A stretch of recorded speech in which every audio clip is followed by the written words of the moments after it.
Assalamualaikum warahmatullahi wabarakatuh.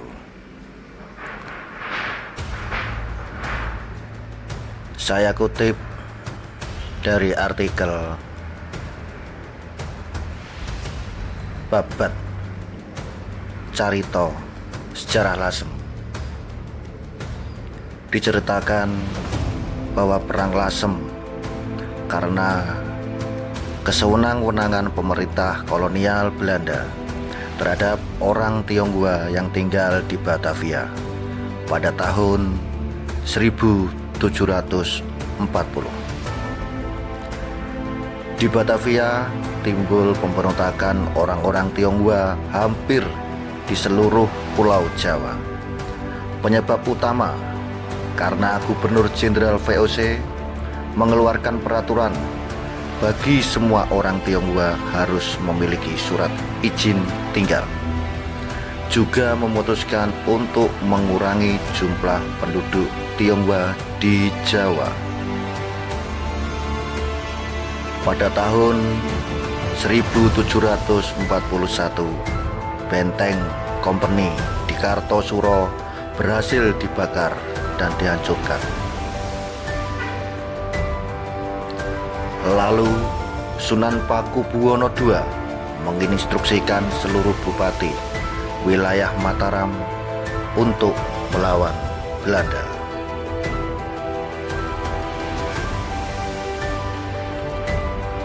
Instruksi ini secara cepat ditanggapi para pejuang Jawa dan Tionghoa di Lasem. Mereka dipimpin 4 serangkai, yaitu Raden Panji Margono, putra Tumenggung Tejo Kusumo V,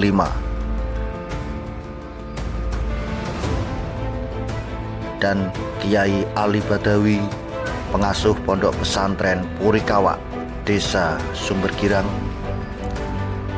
Lalu Tan Kewi, seorang pengusaha tambak ikan, dan Ubin Terakota yang ahli bela diri Kungdau, dan Tumenggung Widyoningrat alias Ui Ing Yat, pengusaha pelayaran antar pulau.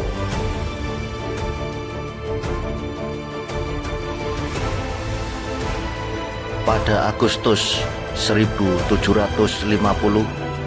Raden Panji Margono mendengar bahwa para pemberontak di Argosoko berniat untuk mengangkat senjata. Hal tersebut membuat semangatnya bangkit. Ia meminta penduduk Lasem untuk berkumpul di alun-alun depan Masjid Lasem pada keesokan harinya pada saat sembahyang Jumat.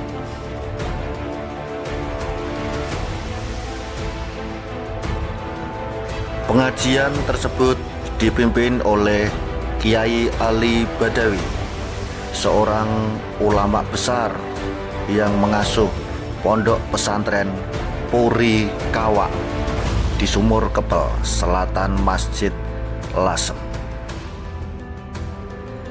Setelah memimpin pengajian, Kiai Ali Badawi mengajak umat untuk berperang jihad mengusir Belanda dari Rembang dan bergabung dengan para pemberontak Tionghoa. Oe Ing Kiat juga kembali bangkit memimpin para pemberontak Tionghoa untuk berperang. Namun, rencana penyerangan bocor 2 minggu sebelumnya, sehingga Belanda dan Adipati Suro Adimenggolo III sempat mengungsi ke Jepara. Raden Panji Margono memimpin pertempuran jarak dekat melawan pasukan Belanda, sehingga tangsi Belanda di daerah Rembang dan tangsi Belanda di daerah Juwana berhasil ditaklukkan. Raden Panji Margono dan pasukannya terus merangsek menuju ke tangsi Belanda di Jepara.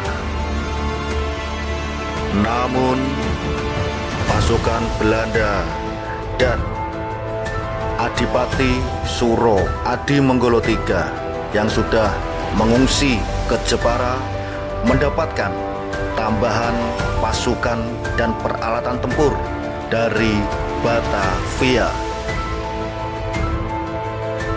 Dikarenakan kalah dalam peralatan tempur, akhirnya pasukan Raden Panji Margono memutuskan untuk bertahan mundur sampai di daerah Lasem, tepatnya di Karangpace dan Naruan. Dalam pertempuran jarak dekat yang tidak seimbang di segi peralatan tempur, akhirnya Raden Panji Margono terluka parah. Melihat pemimpinnya terluka parah, Mbah Galio atau Mbah Sedandang selaku intelijen Raden Panji Margono segera menggendong Raden Panji di tempat yang aman dan di bawah perlindungan Ki Mursodo selaku tangan kanan Raden Panji Margono.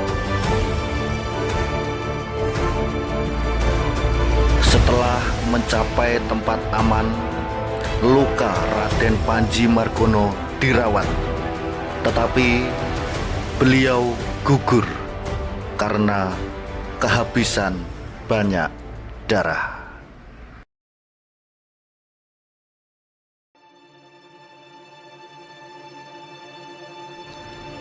Disinilah salah satu pahlawan Lasem, Raden Panji Margono, menghembuskan nafas yang terakhir. Sebelum wafat, beliau meninggalkan wasiat agar jenazahnya dimakamkan di bawah pohon Trenggulun di Dukuh Sambong, Desa Doro Kandang, dan tanpa ditandai gundukan tanah serta batu nisan untuk mengelabui pasukan Belanda.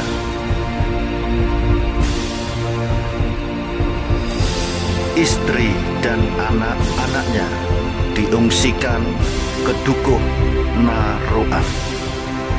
Seluruh kitab suci dan pustaka Badra Santi miliknya diserahkan kepada Ki Bodroguno yang menjadi Lurah Ceriwek. Juga tembang sinom bahannya sepulang dari perang Juwana agar dilestarikan sebagai kidung para dalang dan pesinden Lasem.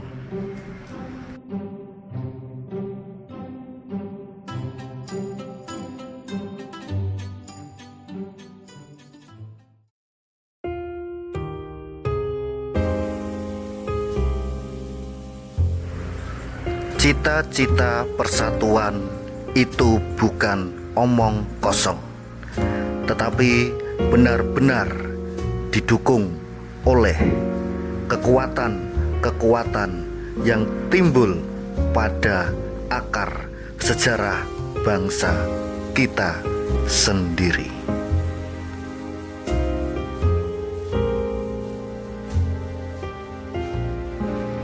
Semoga kisah ini dapat menumbuhkan inspirasi positif bagi generasi muda berikutnya.